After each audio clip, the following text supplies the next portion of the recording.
Okay, welcome everyone again, thank you. This was a short break, but a needed one. The computer also seems it wants a break, so Max, if we can bring the charger here, that would be fantastic. The conversation has been fascinating so far, and we hope we will continue with this conversation in the second part. Enrique Norten, unfortunately, by the movement of this earth that is telling us that a lot of things are wrong, probably in the way in which we are engaging with it, he had to flew to Mexico City and, of course, be there supporting his friends and his city. And so I want to thank him for actually willing to be part of this, but I believe that many of us have already sent us our support, not only to him, but to many of the people who actually are suffering the consequences of this warming planet, and definitely violent one. Kenneth Frampton, he was not feeling that well this morning. He probably might make it. I hope he still might make it when he feels better. But what was very interesting is that over the last few months, since I started talking about this project, I did meet with Kenneth Frampton in his office and tried to explain him why do we need to do this event. And he was extremely fully supportive from the very beginning. Last week, when we were at the Chicago Architecture Biennale, many institutions and organizations, including Columbia, GSAP, was actually hosting a series of conversations about books. And I think it is part of the spirit of the time to really be engaging with this medium that sometimes lasts longer than buildings, and to really understand the consequences behind them. What was fascinating is that while I could not attend many of these conversations, someone said, I've heard that Kenneth Frampton is going to present a book at Cooper Union next week for a storefront. And I said, oh really, what is it? And interestingly enough, I think none of us would think of Ken as a humorous person, but I'm going to tell you what obviously he planned to present today. Not as his book from the last 35 years, what I hope he will communicate and present to us at some other point, but this book yet to be written, something that actually speaks about architecture education and the way in which we engage our profession. And the title of his book yet to be written was going along the lines of how to become an architect without reading a book. And of course, I think that would be a great book, and probably his most read book. But with that said, I hope that he feels better. I'm sending all my love and support to Enrique. And with that, I'm going to leave you with Diana Agrest, who found her time and space back into this auditorium today. So, welcome.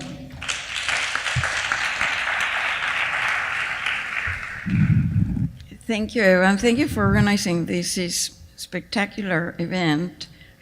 I'm a real avid reader, as probably most of the people here. Do I do this? Yeah.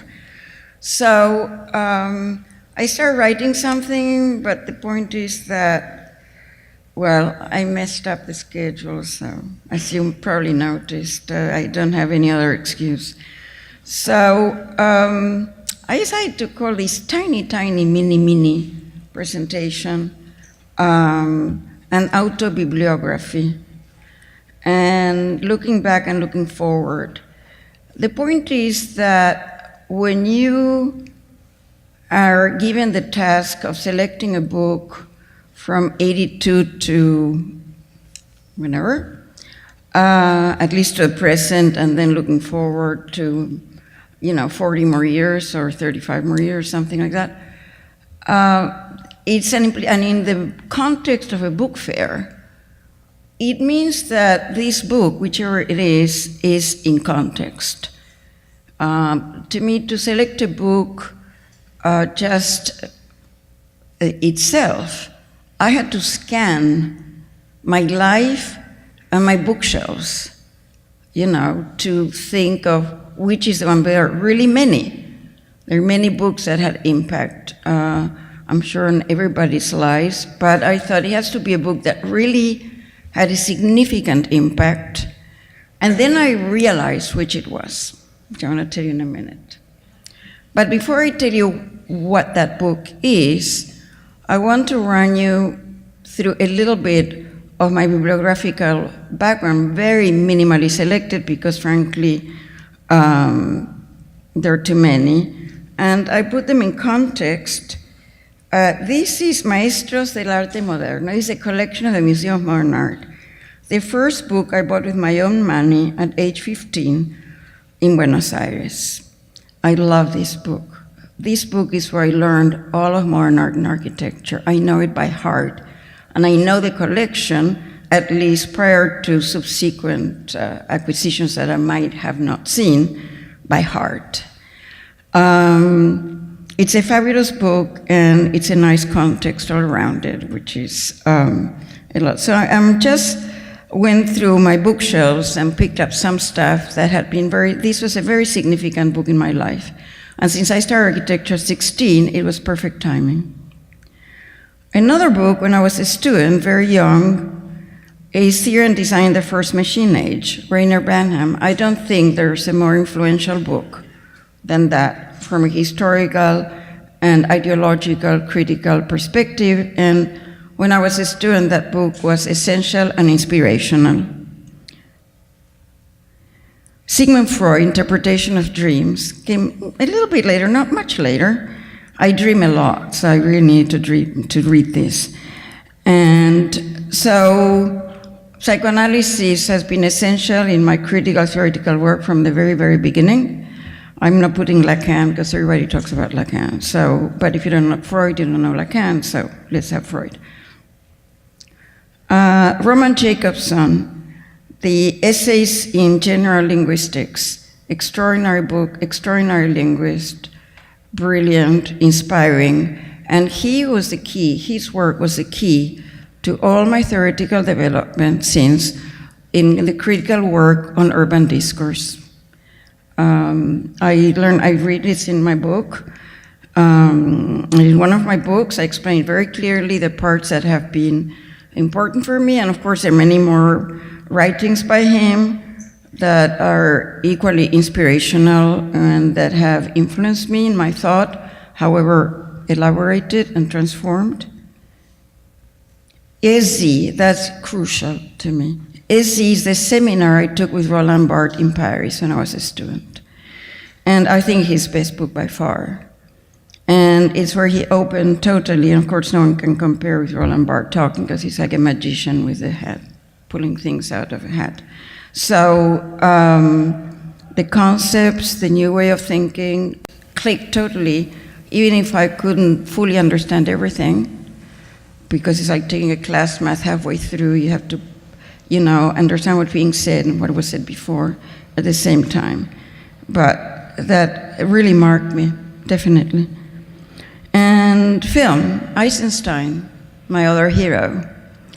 And I love film and dealt with film. It's been more important to me for architecture and for urbanism and urban discourse than any architecture book I can think of. And I still recommend it, I still use it. Certainly there are many other books. There are some in the background, but just a few. And film is another thing that was extremely important, still is, to me. So that another book that's very important to me, it's Melvin Weber, Explorations into Urban Structure. Because Melvin Weber, a planner from the early 60s in the West Coast, he developed what he saw what came after, what happened to our society, our urbanity, our political, economic, and cultural systems through cybernetics, internet, and communication. And he was inspiring, although I found him very problematic. After I studied these and many, many more things on my own, I wrote a criticism of it, and it's also published somewhere.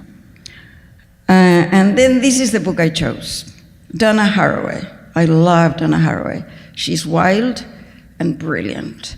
She thinks different, and she put together a lot of things that I'm interested in.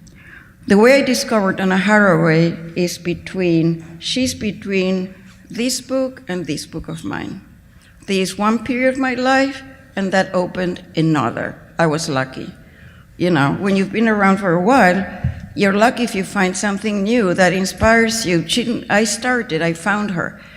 I didn't read her and she inspired me because I was already looking for something, which is, it so happened that this book was published the same year as Donna Haraway's book, by complete chance.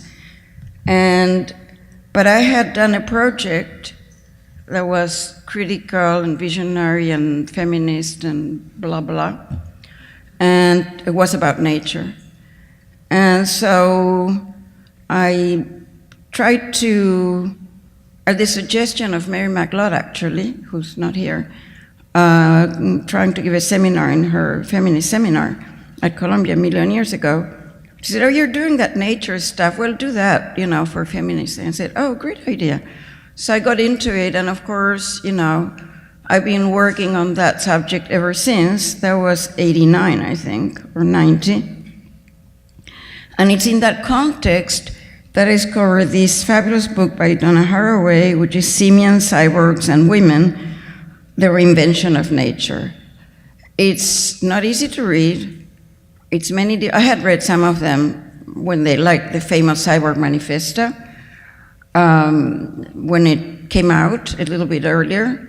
But she goes through from questions of science, she's a biologist, and she's a historian of science, and to questions of politics, always, politics, social issues, theory, concepts of theory, philosophy, technology, the body, and so on, and rethinking conceptions of nature and how to rethink nature, which was perfect for me because my project was really like a provocation between nature and the machine, and so her cyborg was like so perfect, in that context. And I realized this was a very inspiring book, and I'm reading her latest because, So this takes me finally, because we have very little time, so that is, a little bit of that is in this book. So it turns out I chose it before realizing, so I realized this as I always do, retrospectively. I didn't plan it, I chose Donna Haraway's book. Then I realized really the place it had exactly between this part of my intellectual life and this other part of my intellectual life that I'm still working on. And that takes me to the book to be written. And the book to be written is a book that I wanted to write for all these years about nature. And actually, I've been working on it all these years, but nature as the object of style of architecture, not as landscape, not as planning, not as architecture, as nature. And in relation to science and to other things, basically placed in a position where architecture is considered a transdiscursive field, not a closed system. And so that's the book that actually I have written, and it's coming out in the spring. Thank you.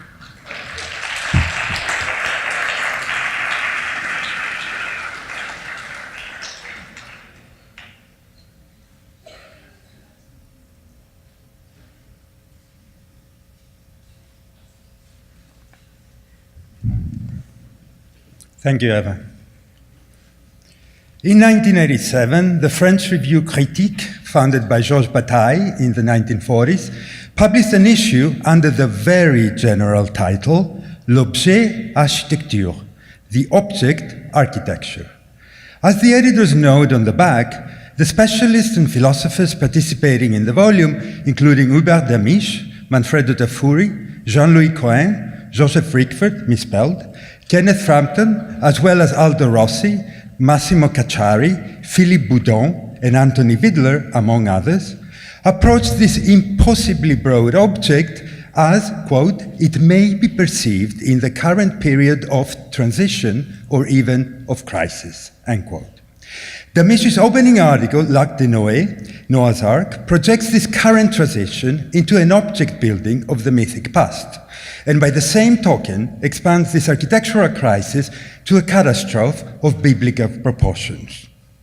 And yet crisis here departs from a radical diminution of the subject of architecture in size, when Damisch ingeniously observes that in the first volume of Diderot's and D'Alembert Encyclopédie of 1751, the entry on architecture, written by Jacques-François Blondel, is only 1.5 pages long, or 3 columns, from here to there, in which Blondel attempts to cram everything from ancient histories of architecture and the history of orders to contemporary building types and decorations for fireworks, for public festivals, and funereal processions. While on the other hand, a few pages earlier, there are a number of entries on the object of the Ark, and in particular, the Ark of Noé, the lemma for which expands for about 4 pages or 8 columns, as opposed to the 3 on architecture. Damisch reflects on the significance of such disproportional distribution or asymmetry of a document, such as the encyclopedia, that is supposed to be the foundation of the French Enlightenment and Western rationality in general, yet evidently puts thousands of years of architecture via canons, treatises, and imposing monuments against the frame of a single mythic edifice placed outside modern history. But then again, the biblical structure can do what architecture proper could perhaps never do, which is to provide a habitat that preserves the life of all animal species against an impending catastrophe. Portrayed in the 7020 engraving by Bernard Lamy as a perfectly orthogonal structure in stilts, it also preserves and renews order, just before all signs of human structure and social organization are about to be wiped out from the face of the earth. In other words, the biblical survival of the Ark is the true architecture of the Encyclopédie. The rudimentary lemma on architecture by Blondel is a mere decorative appendix. Fast forward 30 years later. In 2016, the MIT Press published Noah's Ark under the loving editorial care and an introduction by Anthony Vidler for the Writing Architecture series, collecting Damisch's structuralist essays on architecture from the 1960s to the first decade of 2000, including extraordinary articles on Adolf Loos, Mies and the reconstruction of the Barcelona Pavilion, or the Diller and Scofidio Cloud, all of minute theoretical analysis, yet of an equally encyclopedic scope. As Noah's Ark, which now figures as the prologue to the book in a translated and substantially expanded version. This time, the impending historical catastrophe projected by the biblical ark is not only the watershed of the French Revolution, a few decades after the Encyclopédie was published, or the 2 world wars and numerous revolutions punctuating the histories of 20th century architecture, but also the events of September 11, to which Damisch's added paragraphs in the 2016 version of the essay are dedicated. In the biblical flood, writes Damisch, at the introduction of the prologue, quote, catastrophe takes place at the beginning of the tale, so that whatever the extent of the disaster, world order is not fundamentally altered, end quote.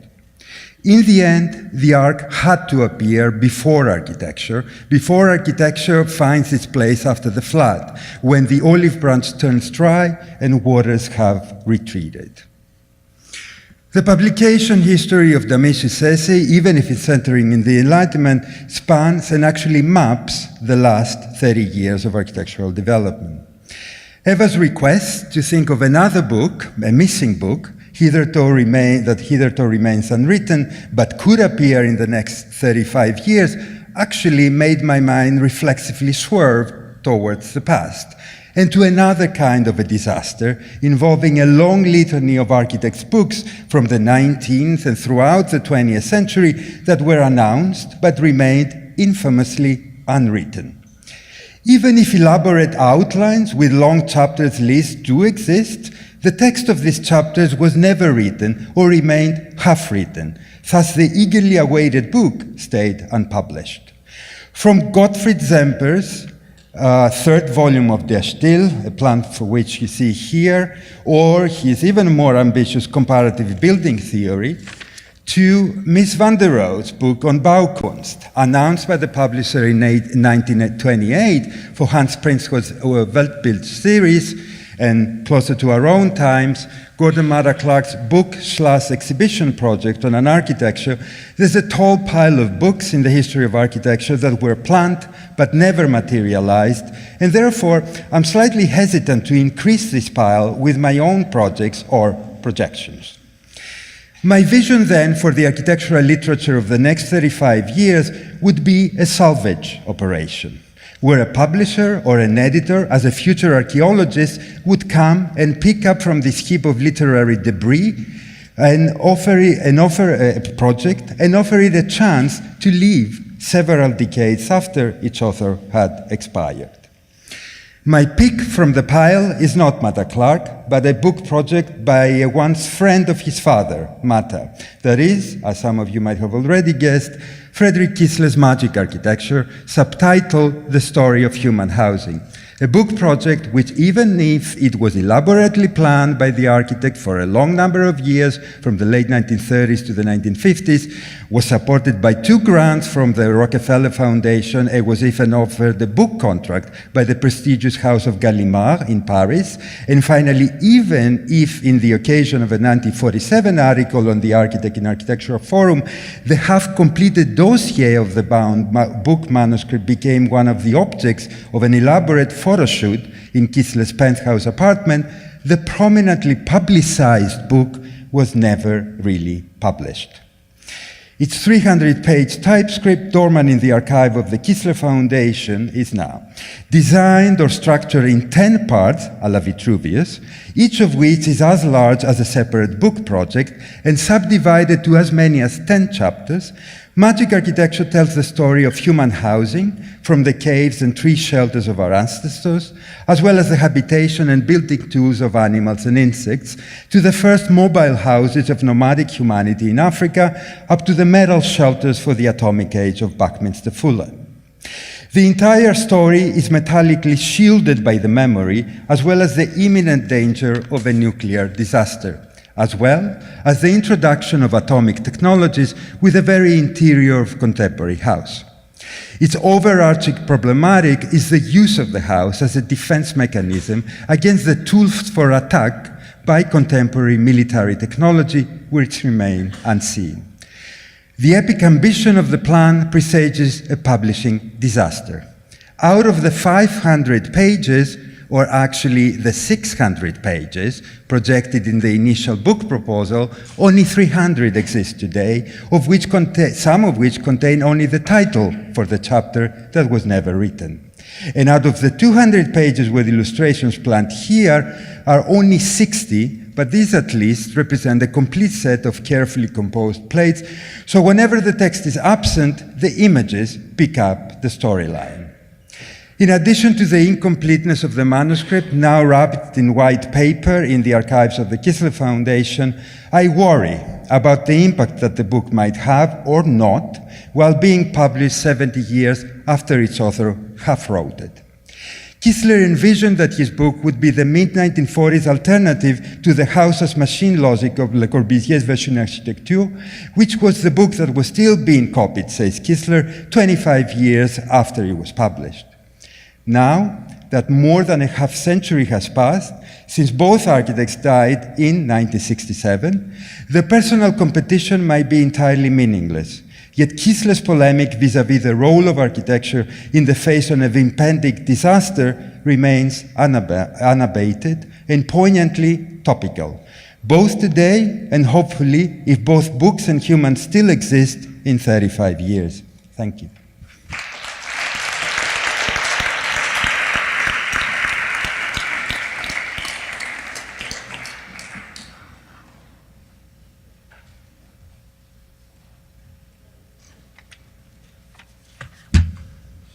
Thank you, Eva. Thank you, Nader. It's really nice to be here. A book from the past. So here we go, very short.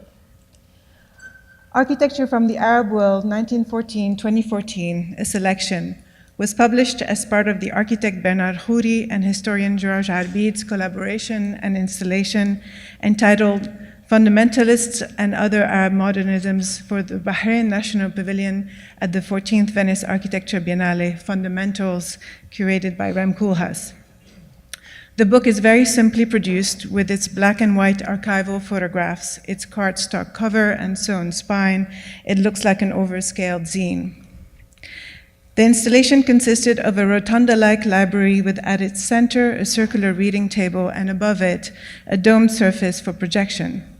The book was printed in exactly the number of copies that would enable it to become the perimeter wall of the installation it was part of. Part brick, part book, at once a part and a whole, architecture from the Arab world literally performed at the intersection of discourse and building, becoming a portable, deployable, and diffusible fragment of the monumental circular library it helped create, at once contributing new knowledge and undermining the stability of the knowledge it had assembled. The book is an archive. It collects as many of the significant modernist buildings in the Middle East and North Africa region across a century, tracing the evolution of the region's engagement with modernity through architecture. To this day, it remains the only comprehensive reference on modern architecture in the Arab-speaking world.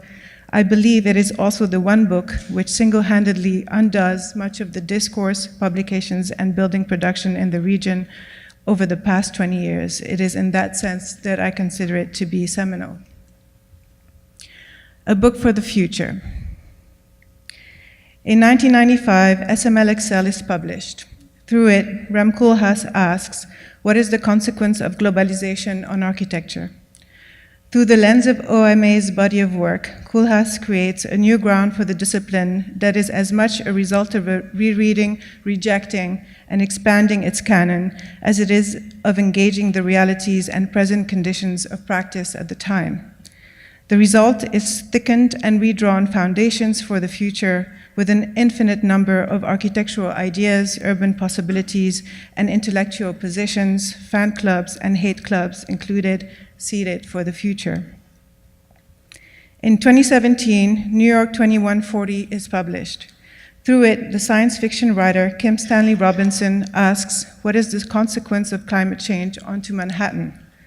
Through wit and humor, fantastic storytelling, and a deep grounding in extensive theory and cutting-edge science, Robinson renders tangible the everyday life of his ordinary heroes, engaged in producing the rich urban ecology and culture of a New York as Venice, its harsh realities, but also its irreducible romance and irresistible beauty. The book is an homage not to resilient cities, but to the resilience of life, urban life, in the city. The book yet to be written, or maybe just simply the book I would like to read, sits at the intersection of these two books. It asks, what is the consequence of climate change on architecture? And answers it with an infinite opening up of possibilities for architecture and cities for the future. Thank you.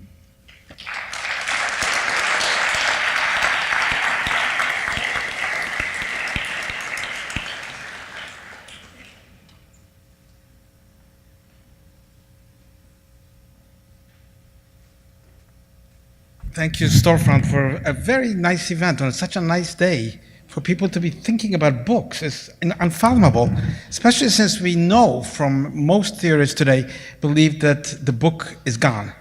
The interactive technology, the whole idea of the alphabet and mathematics has changed the idea not only of the book, but of the image and of architecture. So I thought this was a very interesting assignment. Think about the book that you would think is seminal. And don't cheat. Don't go back to 50 years, 100 years, 1,000 years, but look at 35 years. And I have to say that the book I chose, and I have to admit, I was a student of Jan Herak, and I was in the school here at Cooper Union. But that's not the reason why I selected it. I think it's really one of those books, if you've read Borges's Tlon Ukbar Orbis Tertius. In that book, Borges has a brilliant idea to think that there might be one book that is not in any library, that is not in any record, does not exist in any archive, but is the only valuable book that there is. It's the one that is missing from all the encyclopedias. And I think Jan Herak is one of those books. Because John Haydock is certainly, one of the New York Five. He was considered a rather peripheral figure who didn't build very much, or very little, in fact. Renovation of this building, a building in Holland.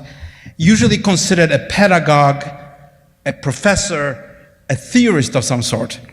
But when you look at this book, and you really hold it in your hands, first of all, I went on Amazon and wanted to know how much it cost today, and what did people say about it.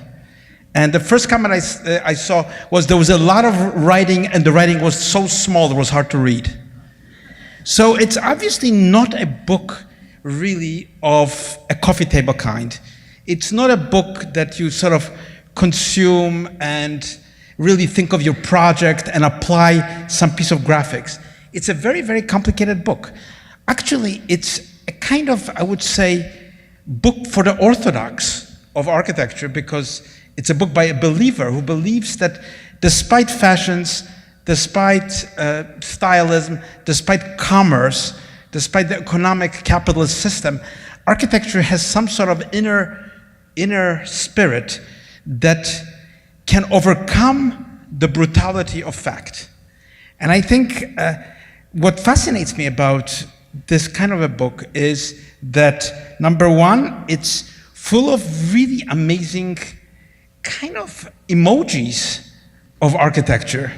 You could say happiness, fatality, death, east, west, with these kind of sketches that seem to be done by somebody who is really not an architect at all, not a poet at all, not a philosopher at all, but somebody who is found himself in a kind of a crack of all those disciplines and has never emerged as a figure of any importance except maybe to one or two people. The book is full of poetry, and I know that just recently John Ashbery died, but I do know from John Haydock, I was a student, that he was a close friend of John Ashbery. And I think his poems are really, really good. They are not trying to do anything but express some very deep concern about what's happening to architecture. So the book is also a kind of a warning about geometry. It seems to be based on circles and triangles and squares, but it's actually a very subversive book which, in a critical way, undermines geometry by everything it's doing. And I think it's kind of fascinating for a person who was a student of modernism, who was even in Kenneth Frampton, in a book with an introduction by Kenneth Frampton, can you believe it, New York 5? He was a person who looked very calm, his words were very calm, he wasn't himself very calm, but there is a tremendous violence, destructive violence in his work, which I think is prophetic of what is happening today. And of course his books are full of ideas about victimhood, about homelessness, about the migrant, about the right of those who have no home, about the stranger. I think that's something really profound. It's not just that the book is beautiful, and if you can get it, I think it's $180. There are 2 books on Amazon. It's not expensive, but it's very well done. Very interesting book with incredibly provocative ideas, and it's not for someone who's in a hurry to be successful. Definitely not. And you can say that John Haydock did one thing. He created a success of somebody who's not going to be successful for a very, very long time. Now, the book that I would like to write, Flaubert says, if you tell people about the book you want to write, you're an idiot. So don't do it. But I had another idea. If you have a good title, it's already a good book. So my title, which I kind of invented a while ago, is called Future Flowers. I don't really know what the book is about, because any book would be the exploration in the book. You don't know a priori what you're going to write, what you're going to show, but I would like to make it a kind of a graphic book on architecture, which is really to take back, you can say that the hieroglyphs, the images of deity were taken down by somebody and put into a line, and linear writing happened. And that was kind of a revolution against the image and for putting the images into lines. I think today we're in another world. It's the world where the lines are disintegrating altogether. All the lines are disintegrating and creating a kind of a flower that really has little to do with the kind of images we know about. And I'm sure that the architecture of the future will have to struggle with this problem, because whether it's East and West, there's a hybrid. And let me just give this thought. You know, in the West, there's only one obsession in the West, which is death, that we are all going to die. That's all the books that have ever been written are written on that topic. In the East, it's the opposite. The obsession with the fear of living, because no matter what you do, you're going to be reincarnated. So Buddha says, you know, nirvana is the time when you will stop to be reincarnated and you will not live any longer.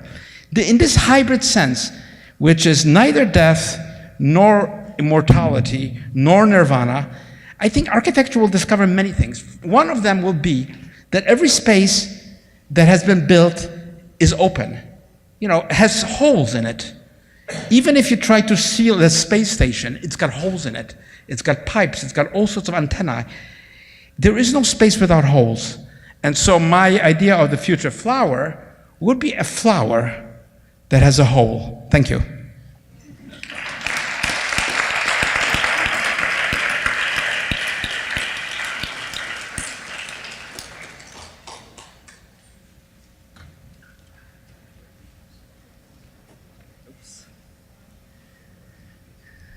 Great.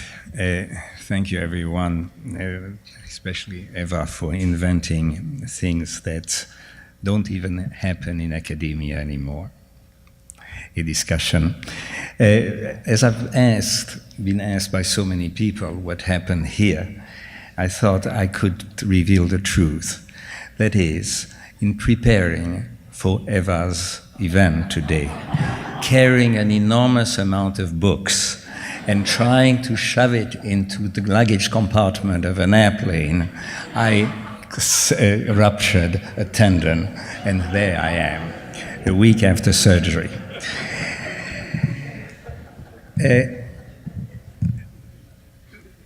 I somehow broke some of the rules, probably because of remembering that, you know, the statement, you don't do good literature with, make good literature with good feelings or with, in reality, I prefer it in architectural term, one doesn't make good architecture with good intention.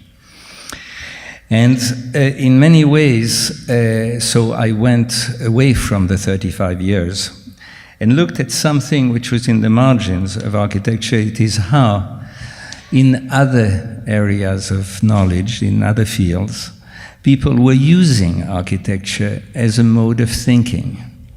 And I remember the book called The Haunted Screen by Lotte Eisner about expressionist cinema, a German expressionist cinema, where she actually uses it's quite extraordinary book actually about from Fritz Lang to Murnau and a number of remarkable filmmakers. But what she does, she uses architectural categories in order to explain film. In other words, the framework, the intellectual framework, the analytical framework that she uses is the street, is the window, is the staircase, is the shadow. Every time it is a way to look at the world, another world, the world of film in that particular case, and turning it into really a mode of understanding. Now, of course, you can do it with film, but we all know that you can do it with everything. If you look at the structure of our political system, you talk about hierarchy, you talk about foundations, you talk about the pyramid of power. You use a number of metaphors which are directly coming from architecture. In other words, what here Lotte Eisner does on the small field of cinema is not unlike what really our society is composed of, a number of architectural metaphors, including the one of distortion. So if we talk about distortion, I'll come to another type of distortion. Well, no, here, not yet, I'm ahead of my slides. Look, Fritz Lang was an architect, as was Antonioni and a number of others who moved into something very much into my second subject. Now, books about the future. You may remember this book, which came out in 1965 and was banned immediately within 2 weeks, re-emerged 10 years later in 1975, and was, in the book review in the New York Times, was categorized as one of the worst books ever written. Now, Hollywood Babylon is really a story about, not so much about architecture, but of course I'll make a parallel, I'll say maybe it's about architects. It's really about all the scandals, all the corruptions, all the heroic nature of what we do, and actually taking it again to an extreme, and an extreme which is saying that architecture is about not only about the good things in life, about how we make life, more bearable, but it's perhaps a mirror image of the most extreme passions of any type of human activity. And I do find indeed that most books on architecture tend to be too nice, and that perhaps we should have a book. The New Gods, think of that. Is that the Deconstructivist, or is that the new Chicago Biennale? What is it? It's not so much about how nicely we sit together or stand together in official photographs, but it's maybe something else, and it's something which is part of the culture in which we live, and which we should somehow devise perhaps other ways to look at it. Thank you.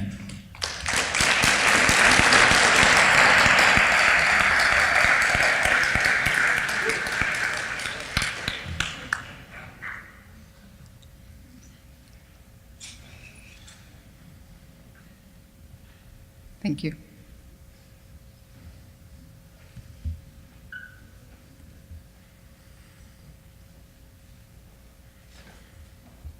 All right, great. So I think I'll follow okay after you. I was worried, but I think I can do this. So thank you, Eva, for inviting me to this giant table of giants, and Nader for letting us under this roof. I know that's a deal you guys made, but I feel thankful by inertia. And into this historic space, I'm positively giggly about standing on this stage. I know many of you have already done that in your lives. So as usual, when one accepts Eva's invitation, the stakes are high, the task nearly impossible. But if we survive it, the discipline will be better for it. And if we turn out to be the casualties of it, the discipline will be still better for it. So I would really love to have her role in this event.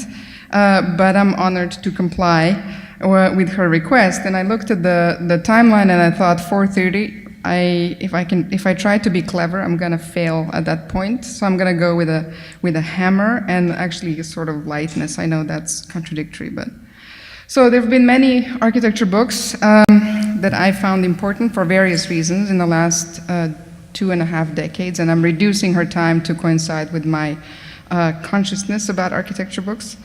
And some of those have changed my life as well.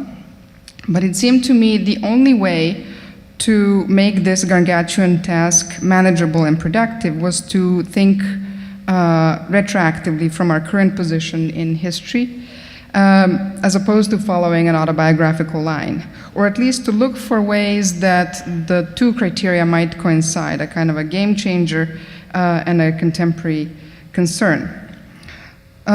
So let me tell you what I think is urgent, and it will be obvious because again I'm going in with a hammer, and then if we can have a kind of a lens to work with, we can go both forward and backward from it. There was a series of texts published by the Avery Review in January, and one in particular struck me as a clear call to arms in my roles as both an educator and a historian. These Avery texts were, they're just coming out, or they just came out as a book in Chicago, I think. I wasn't there, but it was called "And Now, Architecture Against the Developer Presidency." And I decided I would present real artifacts that were surrounding me. So this is a printout of the text that I read. And everything else will be something that was in the library around me. So here in this text, Ananya Roy described many of her concerns in architecture, or our concerns in architecture schools especially, I think, and the narratives that we perpetuate about our disciplines and professions' historical role as a type of innocent modernity. And by innocent, she meant sanitized, made polite, made quaint, some may say autonomous, narratives that erase erasure itself, that sanction the dirt, and allow us to continue thinking abstractly about how architecture makes the world better, or at least how it could if only we could produce it. So, compelled by recent political events, Roy asks her fellow educators and fellow urbanists and architects how we might best come to terms with our discipline's impolite, difficult engagements or entanglements. When I think through that lens, and it seems urgent to me, both personally and because at least students at MIT are completely fired up by political events. They're awakened to our contemporary historical and political moment. So the book that I would offer as one of the key books in the last 2 decades, one that I think, or 2.5, one that I think should make it into Eva's book capsule, the Book of Books, is Reinhold Martin's Utopia's Ghost. Architecture and Postmodernism Again. It is not a Lars Mueller book. It does not seduce or ask to be fetishized as an object, which is not to say that I don't like to be seduced by books, or that I don't think we need beautiful books whose intelligence as books, typographical and reading experiments communicate and engage. I think we do. But in this particular case, I felt something else was urgent to put on the table. I think Utopia's Ghost is or will prove to be as important as a book on modernism of more or less similar dimensions, architecture and utopia, that Joan mentioned. Martin picks up, in my opinion, where Tafuri left off, both historically and politically. His Utopia's Ghost manages to find a way to speak about architecture in a much broader context, where what we are asked to contemplate in that book is anything but an innocent postmodernity. And in this sense, the narrative presented here, I think, is of architecture is even more compromised, less innocent than even Tafuri could do. So in line with him, but I think beyond. And although I love both figures of the ghost and of utopia, I love contemplating them, it is actually the concept and image of feedback loops that come out of this work as a key offering, transferable, in my opinion, to other studies as a method by which we might be able to describe circulation of finance, labor, architectural ideas, politics, legislation, erasures, as well as triumphs, invention, and disciplinary advancement. Now, I was pretty sure that this book would reign today, and I bring it up, now only mentioned once before me, but I think of this book in a sort of a similar vein as managing to answer that call to present architecture, even though in a different genre, with entanglements that make it possible. So financial questions, developer desires, and circumstances of multinational capital flows not ignored, forgotten, or expunged, though maybe aestheticized a bit. So following these interests, I propose that we need a book dedicated to our dirty modernity, dirty as in not innocent, and I tried to come up with an antonym that worked, and it seemed like guilty would be right, but that seemed actually far too simplistic. Dirty can speak, on the other hand, to things that are despicable as well as cunning, seductive. It is not automatically unenjoyable. It may be a bit of that book that Bernard was describing. And Dirty Modernity would have to be a big book, I think, or a collectively produced book or a series, an entire library. And luckily for us, some historians, architects, and scholars of architecture have been contributing portions of it already, making sure that the parts of the story that we have been willingly erasing appear again. When it's a mindset, dirty modernity does not have to result only in historical books and scholarship. It can be speculative as long as speculation is accompanied by a palpable sense of self-awareness or humor. So I too was contemplating my shelves, as this task seems to have pushed us to do at home. Just a small sliver of architecture books in the last half a century that are typical, no doubt, of an architecture student in the US in the 90s. And I saw lots of room for us to produce new entries in there. So whether a big book, many books, a library full of them, or an online project, Dirty Modernity is a revisionary project just as much as it is projective, an attitude about the present and how we behave in it, but we need it to help us understand how we got here, what and whom we muted, or have we been continuously sanctioning as a discipline.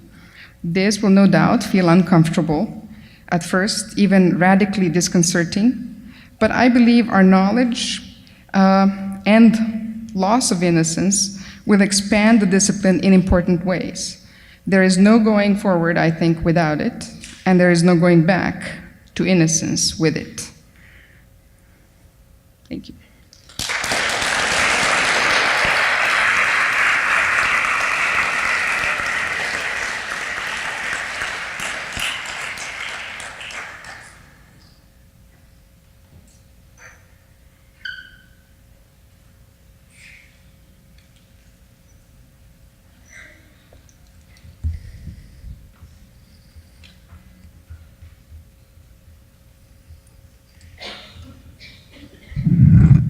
In an era in which we believe we can travel fast from one side of the world to the other, Thom is stuck in another side of this planet, and so we do have a voice message that he actually left this morning. Ava, it's Thom. I'm on my way back for Shenzhen, and I'm just not going to get there on time. I was trying to get an earlier flight. I'm a little bit incoherent because I'm just super tired. But let me tell you what I would tell them. The book that I seem to constantly go back to is Soler Morales' book called Differences. It's a little book, and it discusses architecture through a series of architects. And I find it continually just broadening. And something I just keep going back to, and I just kept looking at all my notes. But what I trust is this instinct. I knew him a little bit, and I just have a really, it's like having a conversation with somebody. The book that I would write, or I would be part of, would be an architect's look at society as a cultural anthropologist. And I would either edit it and have a conversation with a series of architects, or it'd be my own sense, because I've for years have thought of, as an architect, it gives you a very interesting window into the world in terms of its status culturally, or into your own country maybe, in terms of where we are in the U.S. right now, and within cultural terms and social political terms.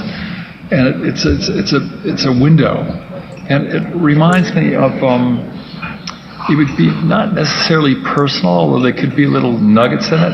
And I'm thinking of Sarna's book about Booth, which is really wrenching, but it gives you the kind of a true kind of nature of what how an architect is treated, or how he behaves in society, versus his status as an architect within formal or architectural terms. And I was also thinking Harry's could be there, I guess. And Cobb gave a lecture that was really kind of moving, that had to do with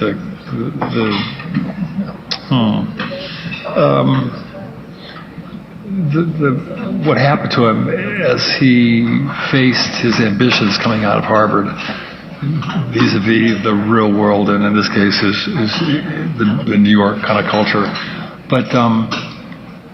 But anyway, it's something in that kind of terms. But it'd be not as personal. It wouldn't be a Booth, or it wouldn't be that. It'd be just more of kind of a look at kind of where we are as a culture, and because I'm looking back, and even in my last 30 years of practicing, I'm seeing a kind of a collapse in interest in innovation, in creative thinking, and a shift is taking place having to do with, at least in this culture, in the States, a problematic of our loss of stature somehow. And with that comes a kind of conservatism, etc., that you see early as an architect in terms of kind of the behavior of leadership, both business and political. And it would be something on that line. I'm very coherent. Really, really sorry I'm not there. A really interesting group of people, and would have loved to have the conversation. It would be really interesting. But hopefully we run into each other soon, and we'll talk. Okay, bye-bye.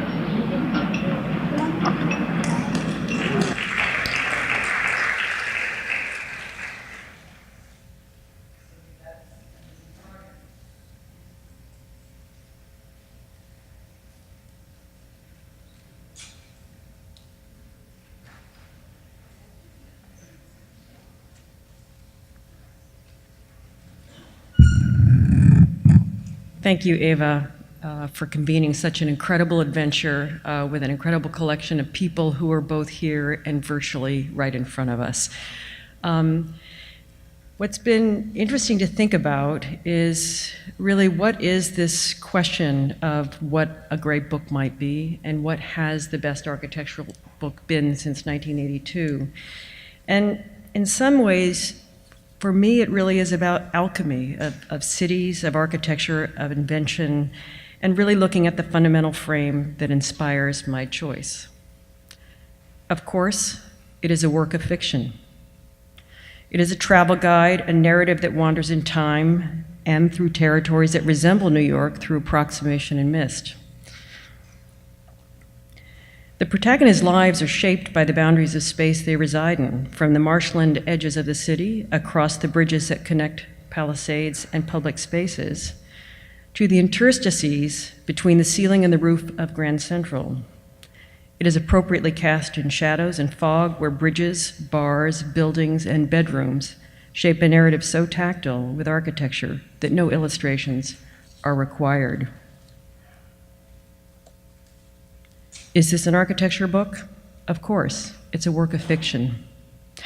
All architecture books are fictions. Fiction shaped by curators of interpretation, historians and theorists, illustrated with maps, diagrams, drawings, pictures, cropped, framed, edited, touched up, collaged, and selected for the ephemeral dusk moment that lasts 6 minutes to allow inside and outside to register as equals. To some extent, the 672 pages of Winter's Tale describes the haze of urban and architectural inhabitation, and it could be compared to Italo Calvino's Invisible Cities. In that book, 55 fictional cities are described in 162 pages and convey the extent of Kublai Khan's empire, while in fact they are descriptions of one city, Venice. Winter's Tale, spanning the full stretch of the last century, renders a portrait of New York City through its arsenals of scenes and images, revealing a plan of a city, quote, made far better than it had any right to be. Yet it is also obscured, as it often is, by the whitened mass, in which it rests rushing by us at unfathomable speed, quote, crackling like the wind in the mist, cold to the touch, glistening and unfolding. From our great height, it seems small and distant, but the activity within it is apparent, for even when the city appears to be no bigger than a beetle, it is alive. I actually think 200 fewer pages would have improved the unfiltered debris of epic storytelling. Yet Winter's Tale describes one city through the zeitgeist of dreams, close to the imagination of architects, landscape architects, and engineers today. His protagonist asks, quote, why do people resist engines, bridges, and cities so? They are symbols and products of the imagination, which is a force that ensures justice and historical momentum in an imperfect world, because without imagination, we would not have the wherewithal to challenge certainty, and we would never rise above ourselves. The book reveals a fluid relationship between the traditionally isolated fears of urban and infrastructural identities and the landscape of architectural dreams, and the residue of both utopia and dystopia to reveal intertwining urban social environmental conditions. In doing so, this book neither describes explicitly nor critiques the criteria that shapes these real and surreal settings, but instead achieves what the best architecture and hence architecture books can do. It casts a spell. So what is the book yet to be written? Like Danny Libeskind, I believe a title is everything. Drifting Symmetries is, of course, a work of fiction. It is a travel guide, a portrait of a city that is yet to emerge from the dream state induced by aquatic submission. It resembles a city we no longer recognize, but we know we knew it once. The story begins before the beginning, before the highest achievements of art, architecture, and engineering connected this city through aqueous bridges to the rest of the world. It begins at an indefinite time when the enduring strategy to secure cities from any threat, from foreign aggression to aquatic inundation, was topographically solidified fortifications or vertical retreat into the skies. These brilliant strategies, symmetrical in section and silhouette, remained constant in our protagonist's imagination. Fortified by the perimeter walls, the ancient cities of earlier civilizations were perfect objects, round, star-shaped, pentagons, symmetrical and self-contained to limit the entry of enemies. Buttressed islands, or islands on land, these fortifications contained all that needed protection, surrounded by water to deter the breach of security. Yet the most resilient fortified cities resided around waterways, counting on trade and exchange from outsiders who often became newcomers to allow these cities to prosper. The territory outside these fortifications grew, drifting far from the symmetrical perfection of their origins into opportunistic and organically grown territories.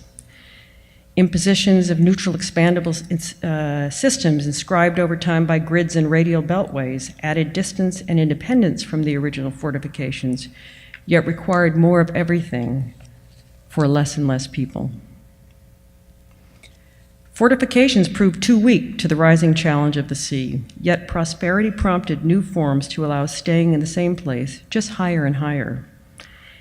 Each structure that reached for the sky could host the same population that had settled laterally within the fortified walls before. These structures, mostly extruded forms of symmetry, grew into a collective vertical rapture until natural events, later termed natural disasters, unfolded along the lines of infrastructures, both artificial and natural, contaminating the paths of movement, of water, of sanitation, of public life. So this travel guide, really a book drifting far from the certainties of symmetry, is a story yet to be written. The protagonist, a reader of maps and field guides, necessarily so because the age of digital connections has been thoroughly corrupted, is certain this submerged city shares pieces of information that will shed light onto the dreamers from other submerged cities. With a will to connect these insights and aspiration to coalesce a strategy of urban magic that lifts from the fog of formal clarity a newly resilient state of equilibrium and prosperity. The protagonist operates under a cloud of suspicion, tracked through satellite in cars at the inception of the journey, but from abandoned car lots, it is the one agent in the charm bracelet that interconnects all cities and territorial reach. If Winter's Tale is a portrait of a city, with its fog obscuring its legible boundaries, this is a city that is revealed through the fragility of fortifications. Drifting Symmetries explores through the lens of our protagonist the spark of an imaginary world, an imagination and incentive of those displaced from the fog to invent new futures that are more robust to elude us. From the romantically poignant to the apocalyptically scientific, the horizon of cloud cover connects each chapter, collectively drifting away from contemporary preoccupations towards new geographies that can uncover larger territorial mysteries, fantasies, and dreams. Our protagonist looks with hopefulness at an island incubator that remains on a strip of land in the water. Rising from the land, a ship hosts the first conversations between inventors and investigators, between the rescued and the recycled, between the mad ones and the magicians. Alone and together, they discover in this abandoned ship unforeseen opportunities to reveal reciprocities between infrastructure, art, ecology, and engineering, to look at destruction and urban resurrection in a fog that we can never imagine again. Our protagonists in Drifting Symmetries prosper only when they destroy the fortifications of our imagination to construct a new charm bracelet of reciprocal exchange. Together they recast the ruins from rising waters and political paranoia through drifting symmetries that lead us to discover our unfinished dreams. Thank you.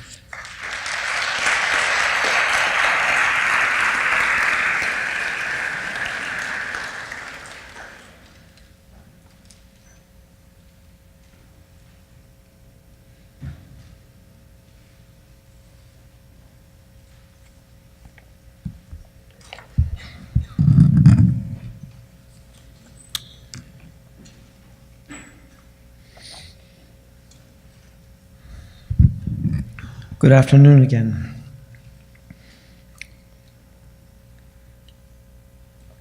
My offering for today's talk will be to merge the two initiatives to bring the last 35 years and the books yet unwritten into alignment with the same title. Lesser known, more important, materializing voices outside the canons. Arguably, the canons that have helped to constitute the foundations of our contemporary condition, in part, are a result of the relationship between authorship and authority. Given the age we have lived through collectively, we've also seen the advent of authority transition from the centralized power of well-established presses and journals to a more dispersed set of authorships, the result of the explosion of the internet, globalization, and the omnipresence of information. Effectively, the pyramidally controlled structure of power has also given way to a more informal and horizontal curatorial process, whether in the form of online blogs or the mushrooming of other journals. Not all of it promises scholarship, but almost always promises a leveling of attention, given the nature of the new media at hand.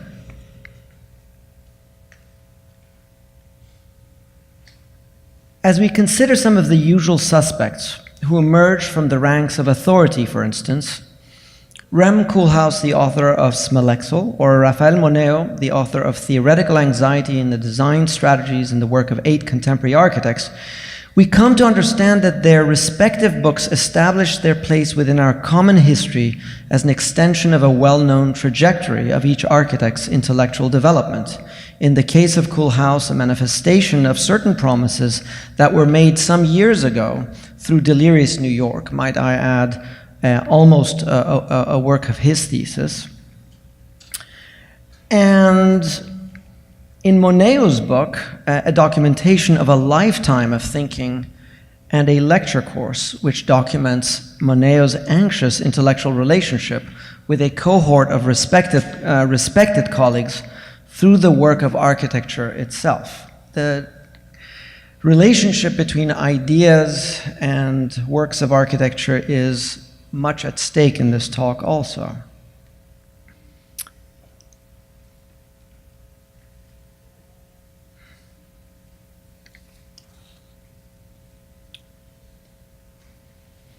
On the one hand, we can see the infectious and liberating role that Delirious New York had on architectural culture, written in 1978, beyond 35 years ago.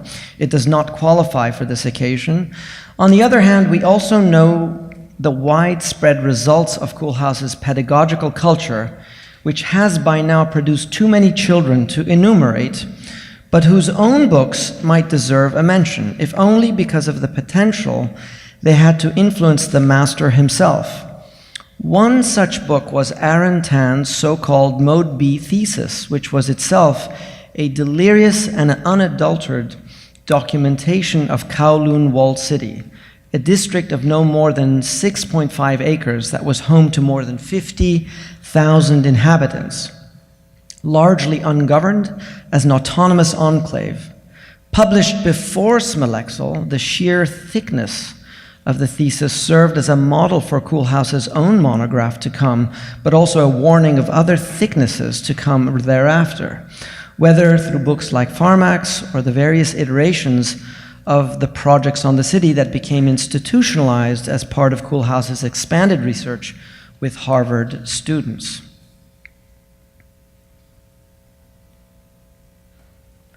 As Aaron Tan worked on Kowloon Walled City, another young architect, Daniel Castor, whose drawings emerged through the Moneo School, and might I add Robin Evans here, was sitting not far away, patiently working on the conventions of representation as transformational tools for the forensic reinvention of architecture. In effect, to demonstrate the instrumental function of representation to reimagine old and potentially new realities.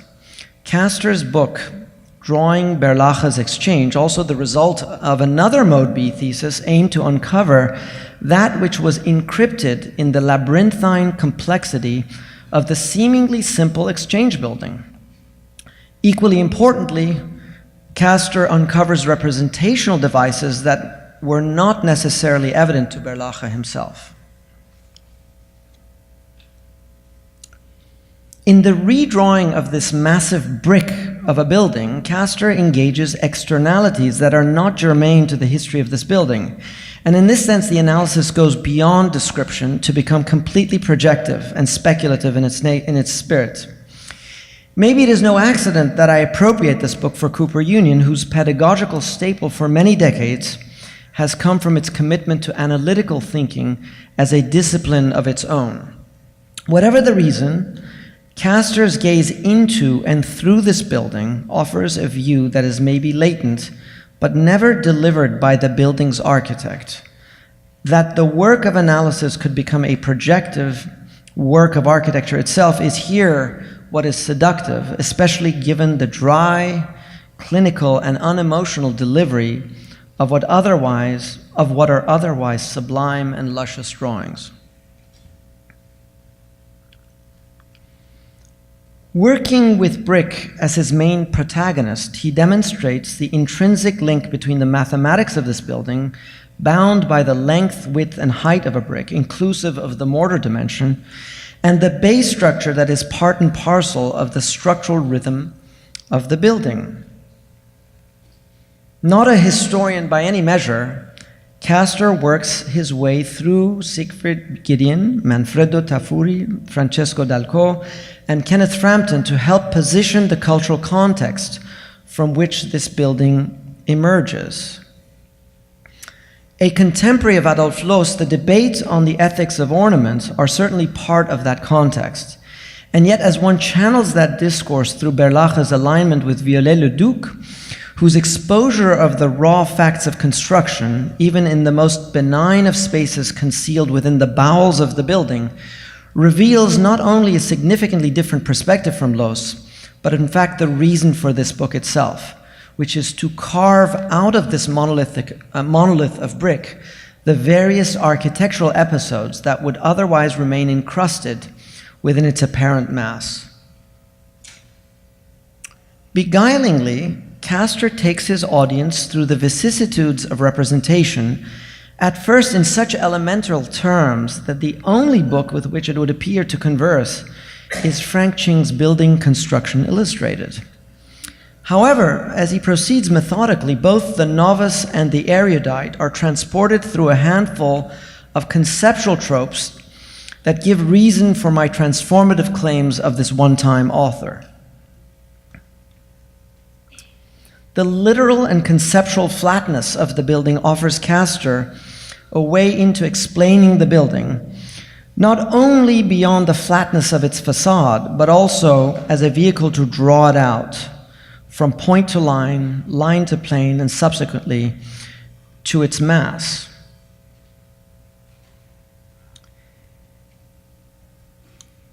Recalling some of the classical representational techniques of the past centuries, the Choisy projection being one of them, Castor cuts into the building plane by plane, revealing out of its mass the plan, the section, and the subsequent space of the interiors.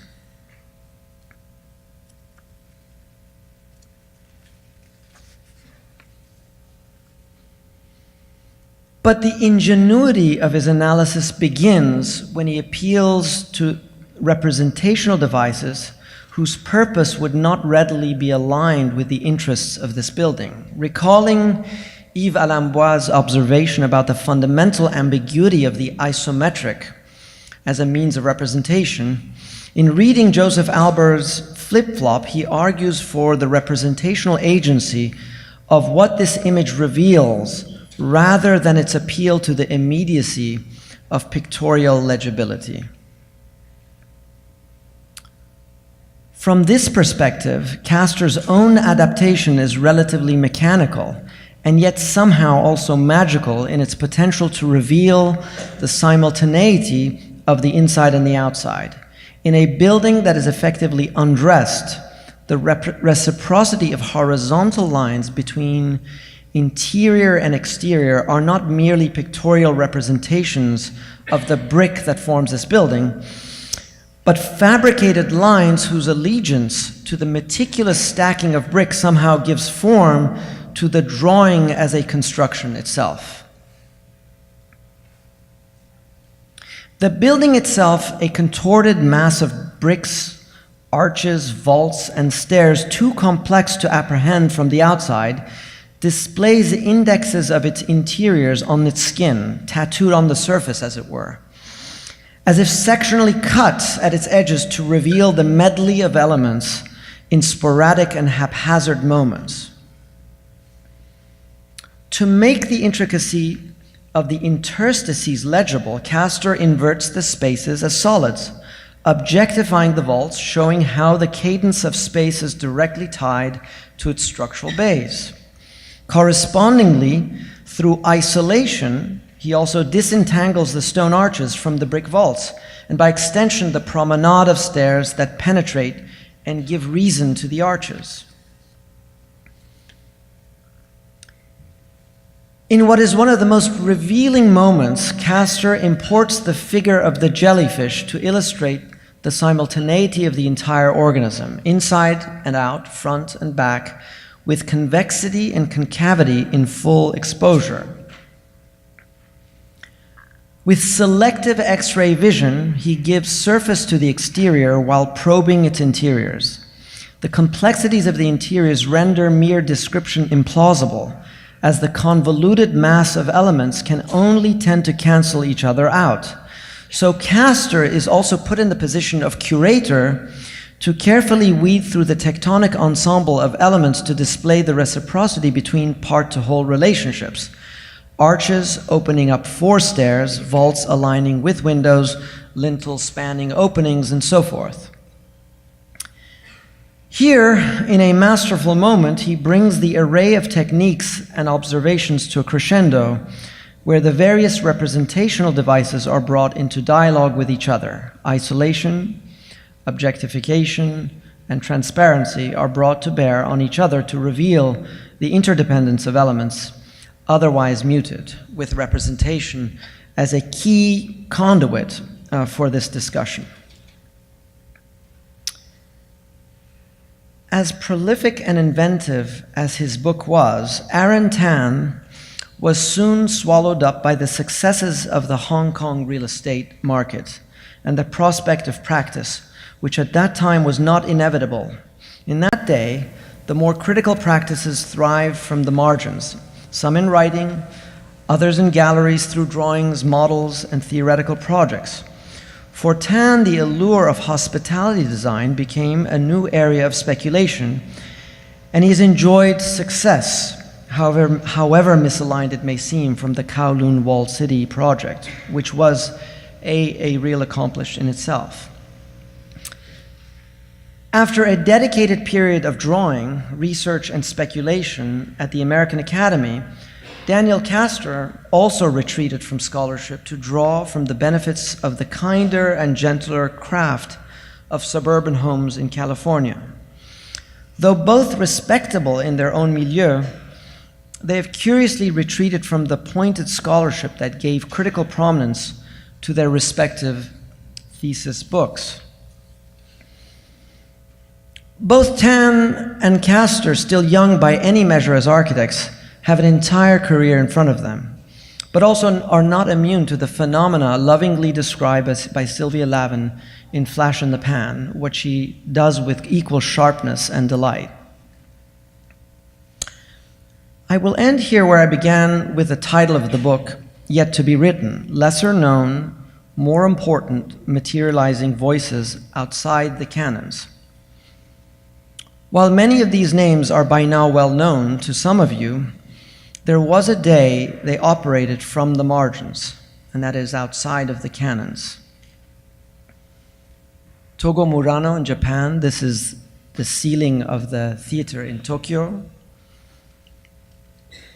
Robin Boyd, this is the Robin Boyd House in Melbourne. You can see the cable structure that generates the form of the building. Clorinda Testa in Brazil. Lina Bobardi in Brazil. Victor Lundy in the United States. Julio Villamajo in Uruguay. And or Luigi Dominioni in Italy. I will not comment further on these images, but just to relay the discursive depth that could emerge from the ideas and the techniques involved in the achievements of each of these buildings and these individuals. None of these achieved the status of canon, and yet somehow they all produced buildings that transcended the terms of the predictable, the systemic, or the merely rational. I would like to imagine the expanded list of this book, where a range of names and architectures, still lesser known, provoke beyond the rules of engagement that define our sense of discipline from our perspective today. Thank you.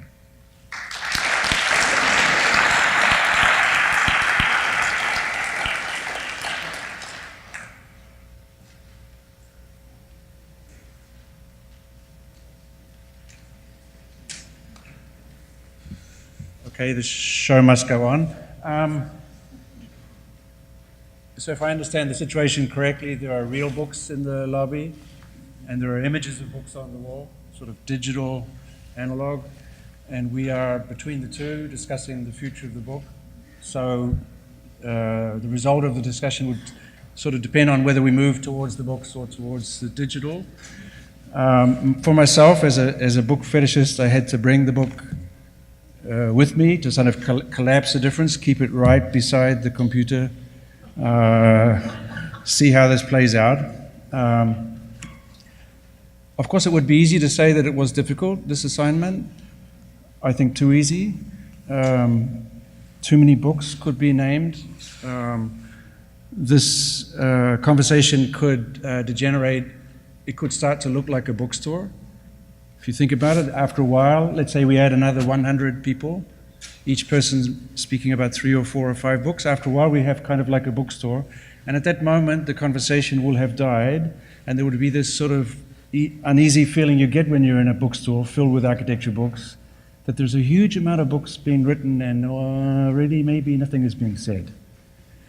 And then there is the question is something like, well, is this just a whole lot of room full of bad books? Or is it the very purpose of producing so many books that nobody could possibly read them, so that nobody would ever want to say anything because actually we don't know what to say?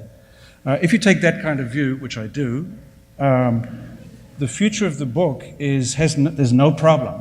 There are going to be more and more books to, as it were, deal with the fact that we don't know what to say, right?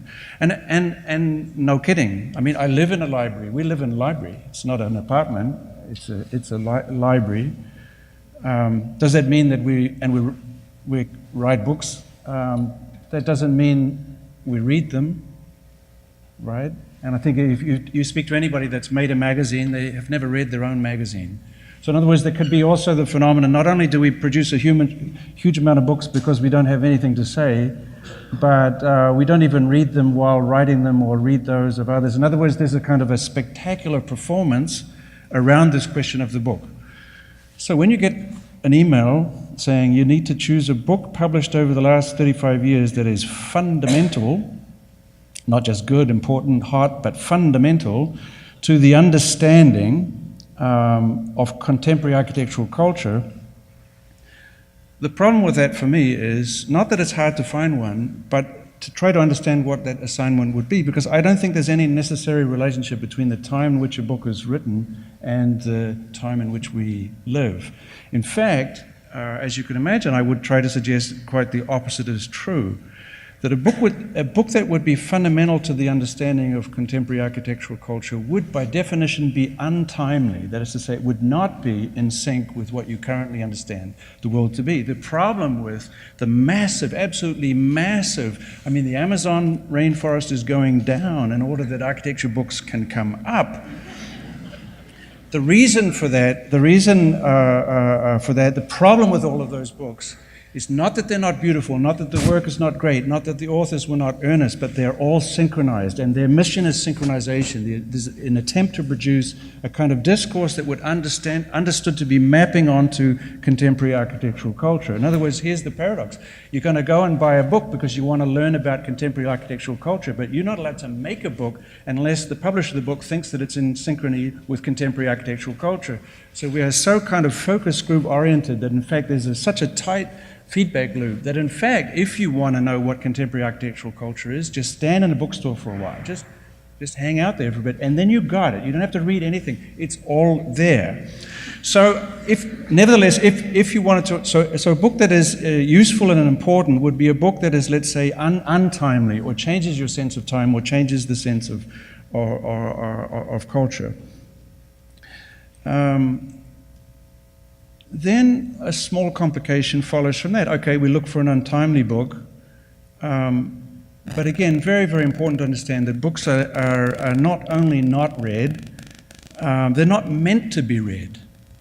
The great unread, the greatest of all unread books in architecture is Vitruvius, which is also the biggest seller in the history of architecture. A book with no images, said to have had 2 images. Its great rival in the history of architectural books is Viñoly, 500 editions, almost no words, all images. Neither books are, as it were, read. I mean, the greatest hits of architecture are 2 enormously unread books. Doesn't that already suggest to you that that's the very purpose of the book, to, as it were, sort of sit in the place of writing and reading, not to be actually written or read? What if it's the case that book writing in general, but especially in architecture, the purpose of a book is, as it were, to fill a gap in the confidence of the field. The book, as it were, represents that there should be, could be, will be the figure of the architect. It is not, in fact, about communication of architectural ideas, but, as it were, designing the figure of the architect. So let's say I'm interested in, we are all interested in, probably, kind of an untimely book.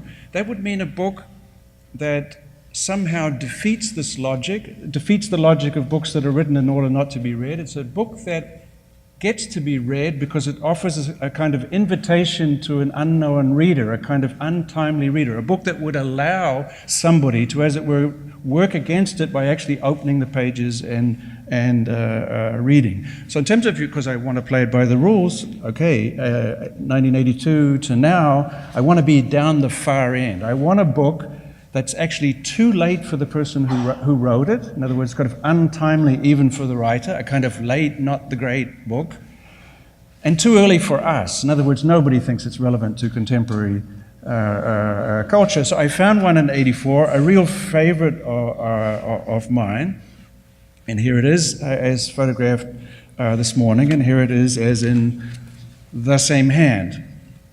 So it's, of course, maybe you know it, Cedric Price, the so-called Square Book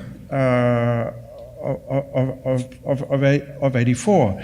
Maybe take it out of my hand, put it on the floor, like it's an object, black and white, ready for the apartment, totally. Ready also for you.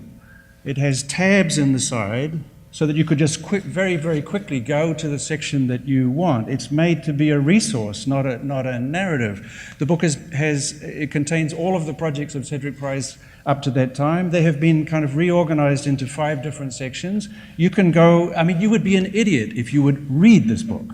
In other words, it's designed for you not to read it, that is to say, to start at the beginning, but to go very quickly to the drawing or image that you would find to be a kind of a resource.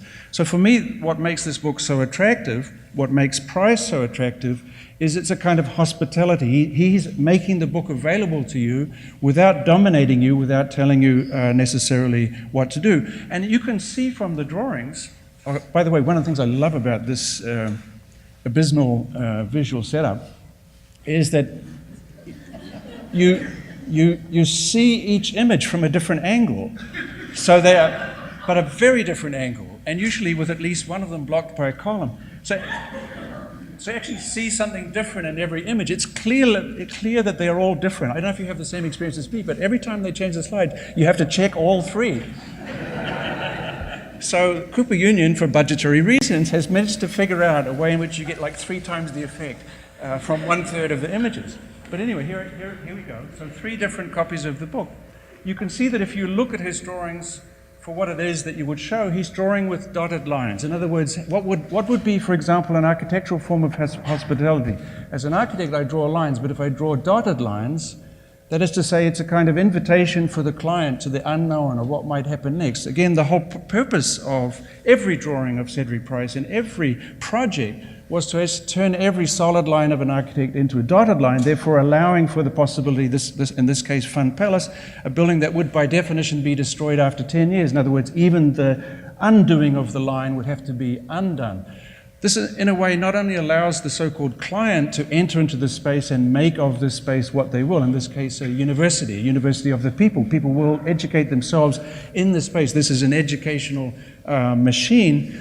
But also it's allowing you as the reader to, as it were, enter into this space and make of his project, make of his invitation what you want. Of course, you should have stopped listening a while ago. It's clear that I'm very, very fond, fetishistically so, of Price, but for this exact reason, a fan of this, and in that sense, okay, it's the cult of personality, and sure, the book is playing into that, right? Cedric this, Cedric that, everywhere, right?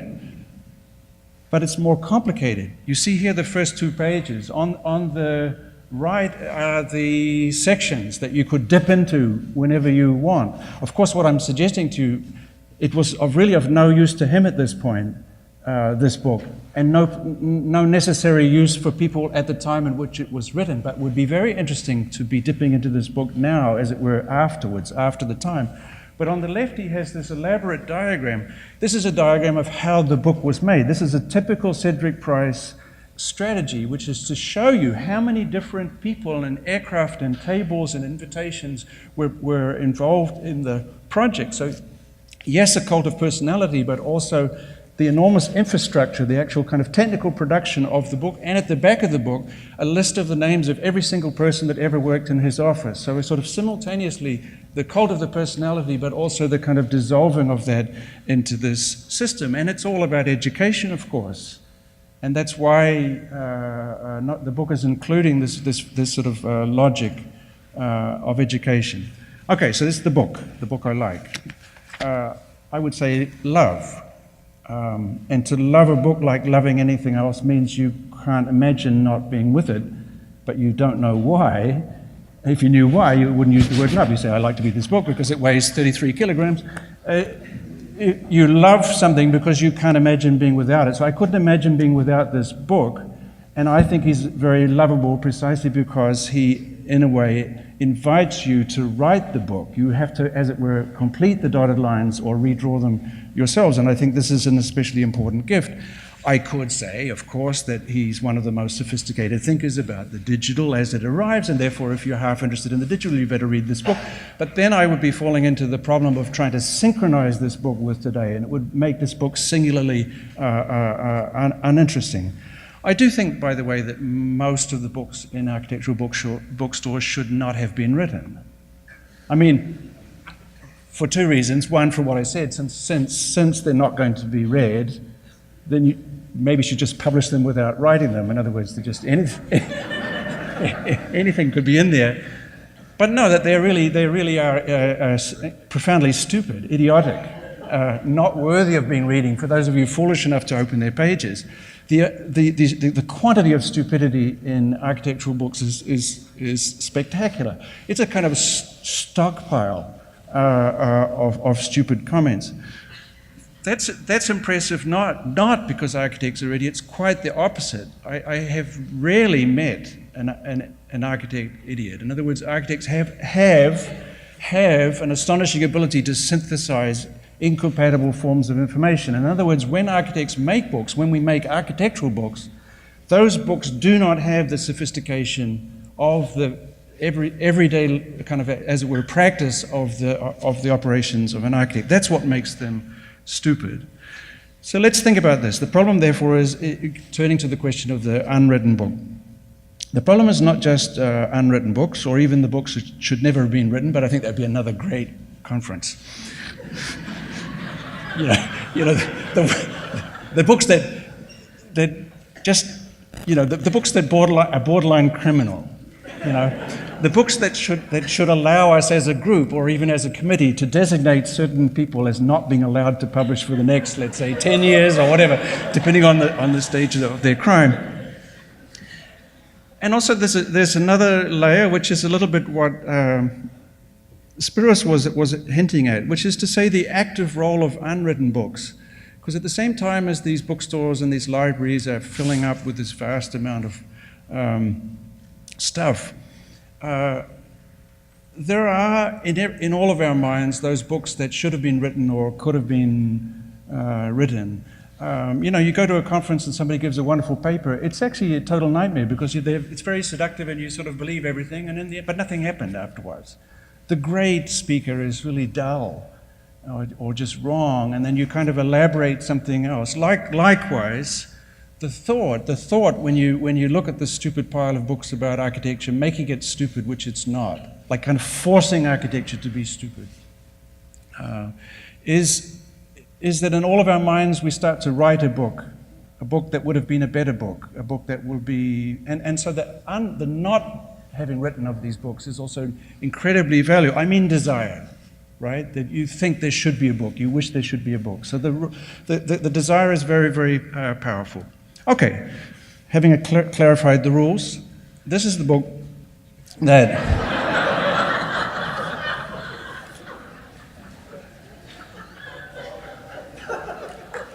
this.